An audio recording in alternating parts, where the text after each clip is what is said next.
যারা কম খরচে কাবাব বানাতে চান আজকের রেসিপি তাদের জন্য। আমি মাত্র এক টুকরো মাংস দিয়ে এই কাবাবগুলো তৈরি করেছি। দেখেন কতটুকু সুন্দর হয়েছে আর একদম পারফেক্টভাবে কাবাবগুলো তৈরি করেছি। খেতে কিন্তু ভীষণ মজা হয়েছে। আর অল্প মাংস দিয়ে যে কাবাব মজা হয় না এমন তো কোনো কথাই নেই। তাই চটপট তৈরি করে ফেলুন এক টুকরো মাংস দিয়ে এই মজাদার কাবাব। আমি এখানে 1 কাপ ডাল নিয়েছি। আমি 3 ধরনের ডাল ব্যবহার করেছি। এখানে মসুরির ডাল আর ছোলা বুটের ডাল আর অ্যাঙ্কর ডাল।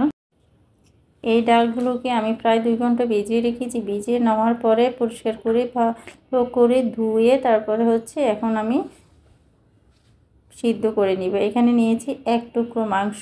এখানে আমি বড় 1 টুকরো হাঁস ছাড়া মুরগির মাংস নিয়েছি। এটাকে 2 টুকরো করে কেটে নিয়েছি। এটা দিয়ে আমি কাবাবটা তৈরি করব। দিয়ে দিচ্ছি 2টা পেঁয়াজ বড় টুকরো করে কাটা, একটা রসুন খোসা ছাড়িয়ে, দারচিনি 2 টুকরো আর তেজপাতা 2টা, আর দিয়ে দিচ্ছি লাল মরিচের গুঁড়ো ঝালের জন্য 1/2 চামচ, হলুদ গুঁড়ো 1/2 চামচ আর গরম মশলা গুঁড়ো 1 চা চামচ, লবণ স্বাদ মতো ব্যবহার করেছি। আর এখানে দিয়ে দিয়েছি পানি, পরিমাণ মতো পানি দিয়ে, যতটুকু পানি দিয়ে আপনার সিদ্ধ করার প্রয়োজন হবে ওই পরিমাণ পানি দিয়ে সিদ্ধ করে নেবেন। কিছুটা ডাল সিদ্ধ হতে সময় বেশি লাগে আর কিছু ডাল খুব দ্রুত সিদ্ধ হয়ে যাবে। তাই আমি ভালো করে সিদ্ধ করে নেওয়ার পরে চুলাতে রেখে একদম পানিটা পুরা টানিয়ে নেবেন। আমি একদম পানিটা পুরাই শুকিয়ে নিয়েছি, নাহলে কাবাবে কিন্তু নরম হয়ে গেলে কাবাবটা তো এই শেপ দিতে অসুবিধা হবে। দেখেন একদম টান টান হয়ে গেছে। আমি এগুলোকে ব্লেন্ডারে জারে দিয়ে ব্লেন্ড করে নিয়েছি। আর আস্ত মশলাগুলোকে ফেলে দিয়েছি। দিয়ে দিয়েছি পেঁয়াজ কুচি, কাঁচামরিচ কুচি, লাল মরিচের গুঁড়ো হালকা, হলুদ গুঁড়ো সামান্য, আর দিয়ে দিয়েছি গরম মশলা গুঁড়ো, চাট মশলা গুঁড়ো আর ধনিয়া পাতা। দিয়ে সবগুলো উপকরণ দেওয়ার পরে আমি দিয়ে দিয়েছি একটা ডিমটা অবশ্যই দিতে। ডিমটা না দিলে আপনার কাবাবটা শেপ দিতে অসুবিধা হবে। আর যেহেতু একদম শুকনো শুকনো করে আমি বেটে নিয়েছি আর স্বাদ মতো লবণ দিয়ে দিয়েছি, কিন্তু আমি সিদ্ধ করার সময় লবণটা ব্যবহার করেছি, ওইদিকে খেয়াল রেখে আপনার লবণটা ব্যবহার করবেন। একটু চেক করে দেখবেন, যেহেতু এটা সিদ্ধ কোনো চেক করার কোনো অসুবিধা নাই। খুব ভালো করে ডিমটার সাথে খুব ভালো করে মেখে দিতে হবে যেন পুরো ডালের সাথে ডিমটা ভালো করে মিশে যায়।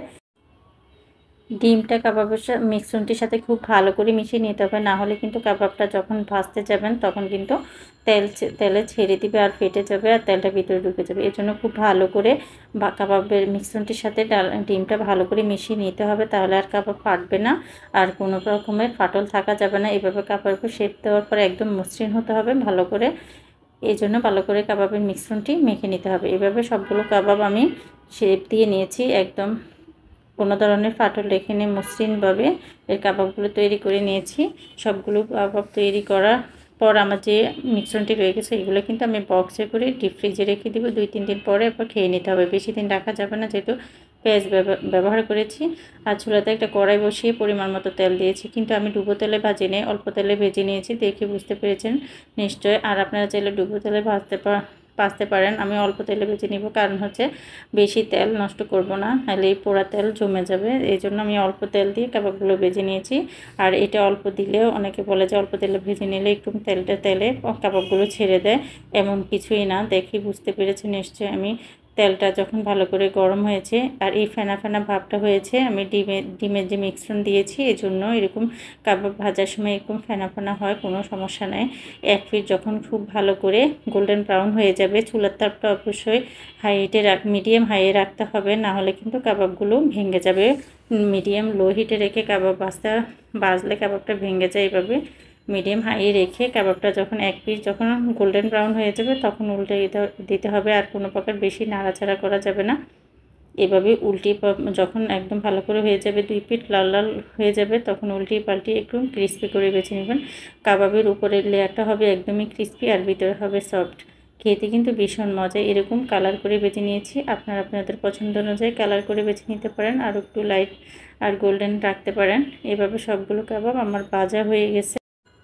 দেখেন আমি একটা প্লেটে দেখে দিচ্ছি, আর আমার কাবাবগুলো একটাও কেটে যায়নি আর সুন্দর হয়েছে। একদম উপরের লেয়ারটা ক্রিস্পি একটা ভেঙে দেখাচ্ছি আর কতটা পারফেক্ট হয়েছে। আশা করছি সবার কাছে রেসিপিটা ভালো লেগেছে। যদি ভালো লাগে আমার চ্যানেলে সাবস্ক্রাইব করতে বলবেন না, আর পাশে থেকে বেল বাটনটি অন করে দিবেন। যারা দেখছেন অবশ্যই কমেন্টসে জানাবেন রেসিপিটা কেমন হয়েছে। আশা করছি সবার কাছে ভীষণ ভালো লাগবে।